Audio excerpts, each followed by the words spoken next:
issued a special marine warning for Lake Michigan near shore and open waters to mid-lake from Portland, Washington, Wisconsin to Wind Point, Wisconsin until 5:30 p.m. At 3:54 p.m., severe thunderstorms were located along a line extending from 23 nautical miles west of Milwaukee to 27 nautical miles west of Oak Creek, moving east at 40 knots. Hazard: wind gusts 34 knots or greater and large hail. Source: radar. Impact: small craft could be damaged and briefly higher winds and suddenly higher waves.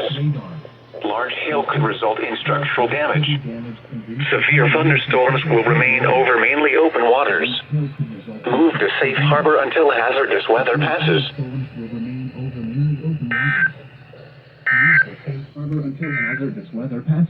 The National Weather Service in Milwaukee-Sullivan has issued a severe thunderstorm warning for